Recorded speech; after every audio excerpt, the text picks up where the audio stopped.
The Square Ball Podcast. Right, it's time to judge the world of football. Gentlemen, let's pick a Ken Bates villain of the week.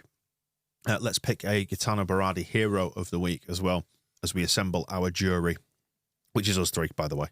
Good. So you can take some cheap shots at people in the process of all this if you want to do. Air some petty grievances, but ultimately we've got to pick a villain of the week. So let's do that first. We'll invite you up to put forward your case for who you think should be the villain of the week this week. It's been a fairly fallow week, hasn't it? Because we played Plymouth in a competition no one really cares about. Speak for yourself. Are you immersed in cup fever? I'm up for the cup. Right. Did you make your little FA Cup or not? Covered in foil? Yeah, of course. I did see one. I saw one in the East Stand over towards the kind of towards the cheese wedge. I could see one glinting in the sunshine. I thought, Go on. Someone's up for it. Yeah, I've been learning the words to... Can I just ask, as a child growing up, what's your favourite memories of the FA Cup?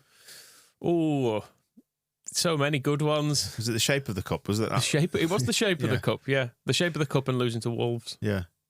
That was probably... what, in 1998? 7, 8, whenever it was? Yeah, Hasselbank missed. Yeah, the penalty. Don Goodman. Bad times. Yeah, other than that, we lost to Sheffield United once, I remember. That's about it. I think like getting almost to a quarter final, I think is about as much as counts as a cup run. Yeah, now you've said that, I'm thinking back. I'm like, do I have any memories of Leeds in the FA Cup? That Gary Kelly goal against Wigan, was that the FA Cup? I think that was League Cup. Oh, was it? Yeah, I'm still haunted by... It was a midweek game, was that? So that'd have been League Cup. Yeah, I'm still haunted by the 1987 semi-final defeat. That was the first time I cried at football, was that? When we lost to Coventry at Hillsborough. I mean, obviously there was the beating scum bit, that was good, but... Oh, yeah, of course. It's more of a one-off game, though, and it's not like a cup run. That was third round. Yeah. It's just that we happened to be in League One at the time, so it felt like we'd had a cup run to get to that point. Well, we had. Because we'd been thrown in with all the other League One chumps, whereas we're Leeds United. We should have been should have gone in at the fourth round, if anything. Yeah, we don't normally do the fourth round, do we? But, yeah, villains this week. Lewis Smith, the dickhead ref. He's the only one that comes to mind, really, for booking Jaidon Anthony. Yeah. When he should have just gone, it's fine. Yeah, Sarah says the soulless, heartless, jobsworth chump of a ref for booking Jaidon Anthony. Yeah. It's hard to argue against that, yeah. Any on the counter? I do like Nathan's shout for a cheap shot at Ashley Barnes. The sheer sight of him on Wednesday still making me feel sick. What a god-awful prick he is, which I think is fair. It was a very, very champo midweek slog of a game.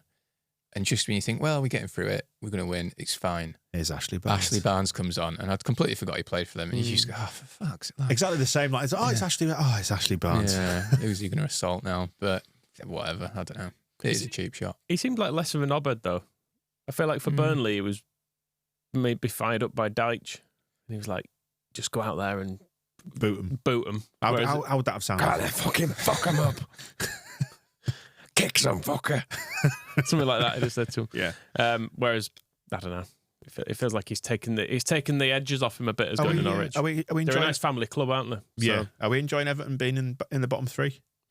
yeah, it's quite fun, isn't it? Yeah. Although last night I was thinking Forest are the one I really want to go in there now. Because they're going to be an absolute car crash if they come down, aren't they? Because they've already breached some financial rules to this point. Yeah. If they do go down with a squad of still like 30-odd players, Yeah, I feel like that doesn't end well either way because they're still signing players now, aren't they? Keep going, lads. Is it Gio Reyna they've got on loan from Dortmund? And there's another guy have they rocking got up. him, have they? I think so, yeah. God, are they ready for the fucking set of cretins who are going to launch on him on Twitter saying, "Oh, your manager's not playing him properly. Oh, he'd be the best player in the world if only if he wasn't being misused." And they've got another guy rocking up today from Sporting Lisbon. Do you know, you just get random football manager regens. Hadi Sacco. Might as well be. Was he Sporting Lisbon? He may be. Them or Benfica? I can't remember. He was from somewhere, wasn't he, with like a £30 million buyout clause. It didn't make sense, whatever it was. It was like, for that guy, okay, well, maybe renegotiate that. See if we can get him for like $500,000. He was a nice guy and he tried hard. And that's the important thing. And he played with a smile on his face. Yeah. Despite his limitations. So he could laugh at himself, couldn't he? Let's be kind. In the be kind era, let's be kind. Yeah, Premier League, it looks like Sheffield United are going to be done, aren't they? They're 9 points adrift from Luton. And Luton have got a game in hand on them. They're toast. Burnley, only 2 points in front of them. they're going as well, aren't they? You expect? Maybe, but give us a player first. Yeah. Just someone. I don't know. We're after some of their players, aren't we? Yeah, give us a Welsh fullback. Seems to be what we You do. must have one. And Come then on. yeah, you've got, it looks like Everton, Luton and Forest sort of duking it out for that third spot. Brentford, enjoyably close to the bottom three, actually. That'd be nice, wouldn't it? For them to finally go back to their natural level. But they've got Ivan Toney back now, haven't they? Yeah, but they'll still... He had his big fanfare return, didn't he? Like he'd returned back from war or something instead of rather than a gambling ban. Yeah. But anyway, It would good be for them, nice. I suppose. Yeah, it would be nice to see them go down, which I suspect will happen eventually. I think while we're not in the Premier League, it'd be quite nice to have six down, 6 up Right. as a way of Just to mix it up a bit. to make it fair. Yeah.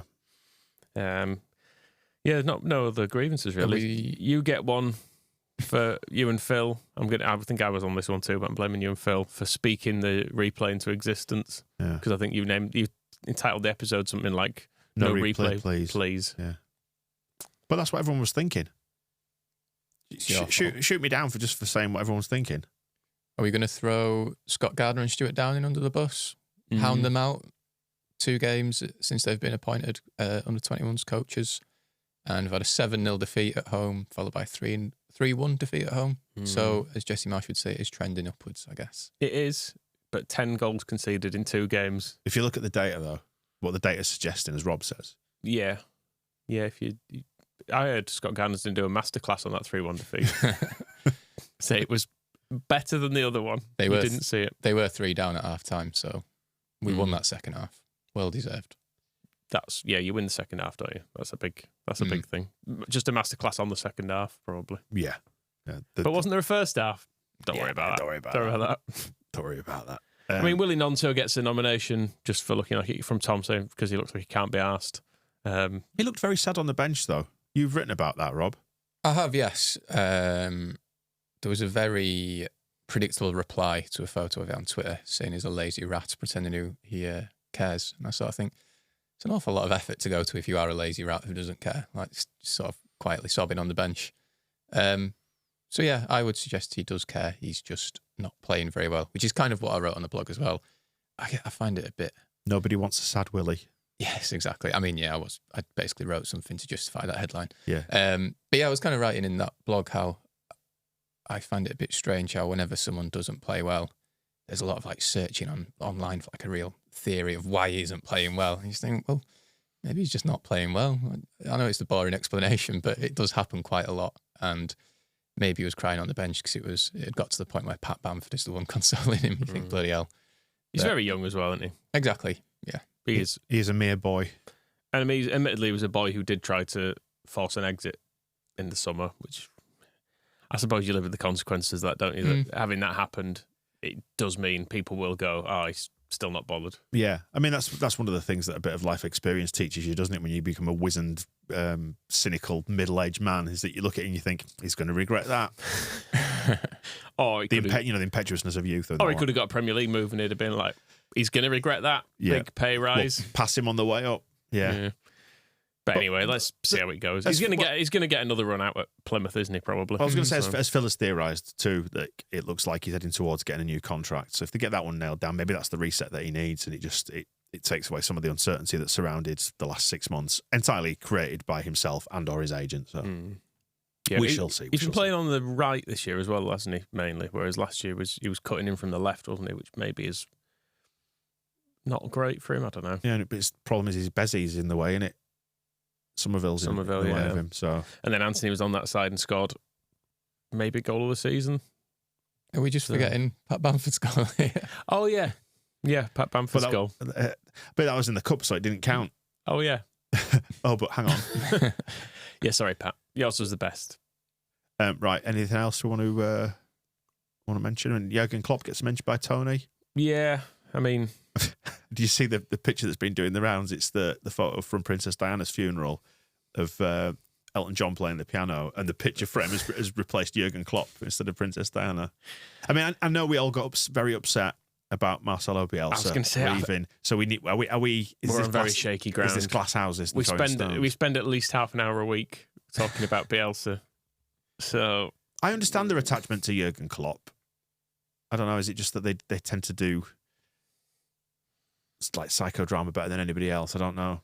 They're very much a go in there and make it about you fan base, aren't they? Liverpool, that's the thing. But do you see all the stuff I about? suppose he has won them like the league and the European Cup, so which is, I mean, fine. Yeah, well done.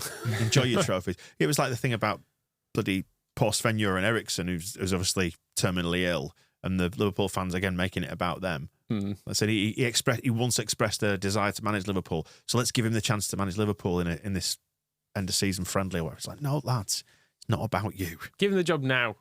Yeah. Boot Klopp out. Yeah, the tired old bastard. I hope the one thing I do hope is that he turns up in Saudi Arabia next season to completely dispel this myth that he's just tired and needs a break, because they'd be like, "Offer me £100 million." It turns out I'm not that tired for that kind of money. Proper Jordan Henderson's it. Yeah. It's back within 6 months. Right. It's the referee, isn't it? The dickhead ref. Yeah, he's a young ref learning his trade, but he's a villain. Yeah, I mean, it's probably one of the better refereeing performances we've seen in recent weeks, I thought. It wasn't terrible, was it? No, not at all. But, you do that and you get everything you deserve. Like I say, he's learning. He's got to learn to be as bad as some of these. So in many ways, we're helping him. Yeah, exactly. We're helping him along. Right. Scores from Plymouth. Jaidon Anthony came out top of the pops there. 7.71 out of 10 average score by our TSB Plus members. Joe Rodon, Ethan Ampadu, Georgie, Ilya Gruev, all scoring above 7. As always, the subs with the lowest score. The dickhead ref actually got 2.8 out of 10. Which is pretty good. Yeah, considering. That's well above the average. Somerville still out in front. Rodon, Ampadu, Dan James. If the ref hadn't booked, I mean, that's 2.8 with the booking. I think it might have been the highest score of the season if he'd not booked Jaidon Anthony. Yeah. Because surely everyone's knocked at least 5 off for that. What would be the highest score this season? Like 4 or something? Yeah, I think it's ranged from 0.0 something to about 5. So yeah, it would have been a decent score with that. Your job as a referee is not to be loved, is it? Exactly. It's not to be loved. So we will factor all that in as we award Jaidon Anthony the Hero of the Week award. It seems obvious. It does seem obvious. And his best score for us as well, I'm pretty sure. But Player of the Year as well, Somerville still clinging on at the top, but Rodon and Ampadu closing in a bit now. So, and Dan James still there as well. So it's getting That's the exact list of names I gave about 30 seconds ago to a minute. Do you know what? I wasn't listening. I know. Right, fucking edit that bit out. We don't need it twice. No, I might leave it in. Keep it in. Yeah. We'll leave it in. We'll shame Don't you. edit out all his bad bits. We'll shame you for your lack of professionalism. Yeah, it's Jaidon Anthony, isn't it? It is, yeah. Yeah, it was the... this is not the format. We're going to argue bitterly about this. But it is, though, isn't it? No, I think strongly it was Maidstone. Right. Well, Dick Van Shipbitch actually does nominate Maidstone for beating Ipswich, which, I don't know, it's freed up Ipswich's time. I was hoping for a replay there, I have to say. But when I was watching it, while it was funny to see them in the lead, there's a bit of you going, "Oh, just make him go there on the Tuesday night as well, tire him out a bit more, boot him about." Is it a plastic pitch? It might well be. I've no idea. I've no idea about Maidstone. But you say, yeah. You just think, yeah. I just want to see some damage inflicted on him, just so we can beat him. But fine, I suppose. Magic of the Cup and that you can't give it to Maidstone, can you? I mean, Ampadu does get a nomination from a couple of people, just basically saying he's holding it all together. Has he actually won it yet? Which is fair enough, because every week he comes and plays well, and every week we go. He is the 7.5 out of 10 glue that's holding it all together, isn't he? But every week there's someone who's Anthony scored a really good goal, or Bamford's lashed one in, or there's been some heroic effort from someone else in midfield. Like Groove has his best game. It goes back to the premise of Eric Cantona calling Didier Deschamps the water carrier. The water carrier never gets the praise, do they? No, although I never thought Deschamps was any good either. Right. You should just watch him and think, what's he doing here? Just plodding about. But I suppose he won a decent amount of stuff, didn't he? Didier Deschamps, what's he ever done? He's a poor man's Weston McKennie, is what the Juventus fans say about him. And the USMNT lads, yeah. Now, Ampadu needs to adopt our approach and just be sort of consistently underwhelming, and then have the occasional good game, and people are like, "Oh yeah, he was brilliant. Let's give him Hero of the Week." But he's just consistently really good. Same with Joe Rodon as well. Yeah, yeah. Because Firpo, with the fluctuations, more eye-catching. Yeah. Because you kind of go, oh, he was good. He was actually good, wasn't he? Yeah. He's good this week. Pat Bamford, couple of years injured, comes back, smacks one in from a volley in from 30 yards. Everyone has to pay attention to him. Yeah. So what we're saying, Ethan, Have a nosedive. Have a really bad spell of form. Absolutely. Chuck a few in your own net. Make a complete mess of it. Couple of red cards, maybe. And then the redemption arc. Come back for the playoffs. Yeah. Stronger. Excellent. But anyway, well done to Jaidon Anthony. And of course, sorry for his loss as well, which is absolutely shocking given his age and his mum's age as well. It's incredible, as Nathan says, a lot of admiration for him to just knuckle down and carry on doing what he's doing. Yeah. If it was a normal job, it wouldn't be unexpected for him to just be having time off now, would it? But because you're a footballer, it's you're kind of expected to carry on, aren't you? And I suppose there's almost an element of distraction in it, and not, because if you're not playing and you're away from training, you'd probably just be at home thinking about it, and whereas at least it acts as a form of distraction. But yeah, it's there's no ideal way to manage your way through the situation, is it? But he's on the basis of that goal anyway, he's making a decent fist of it. So R.I.P. Donna, as Arden said, actually, and who wants to doff the cap as well to Dominic Solanke, because they held up the shirt, didn't they? The Bournemouth players as well, and avoided bookings by holding up a shirt rather than taking it off, which brings us back to the dickhead ref again, doesn't it? But yeah, he keeps his place as well, doesn't he? Jaidon Anthony in the side with James out still. You think he's probably cemented his spot there, hasn't he? Over Dan James, possibly. Yeah, I would say so. Yeah, you would. You'd play him. He'd be ahead of Nanto, wouldn't he? Yeah. It was a hell of a goal. I don't think we maybe spoke about that enough, because obviously everyone talks about the off-field circumstances, but that was a really, really good goal, which I enjoyed. It's one of those things you've seen him do, and Pirro does this quite a lot, trying to shuffle the ball between his feet. Have you noticed that he does that? I don't know if it's a thing that footballers do. Dribbling. You'll know. It's a dribble, that's called. It's like a very modern invention, because I don't know if it's almost something to do with the lack of tackling in football these days, is that if you're quick enough with your feet, you can probably shuffle through these tighter gaps because you're not going to get some big fucking clogger booting you in the air. Yeah, Somerville does it as well. People are just afraid to tackle him. You can see people about to dangle a leg in, no, it's going to go down. It's going to go down.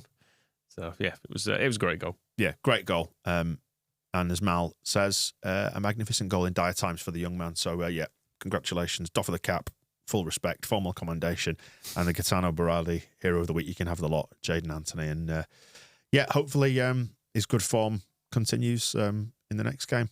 Who have we got? Bristol.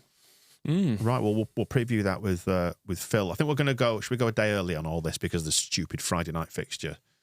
We're going to record with Phil on Thursday morning, handily just sort of 12 hours before the transfer deadline. Oh, it's perfect. Great, absolutely great timing. And then we'll be back for the match ball on Friday night as well. We'll wrap it up there, and we will speak to you soon. The Square Ball Podcast.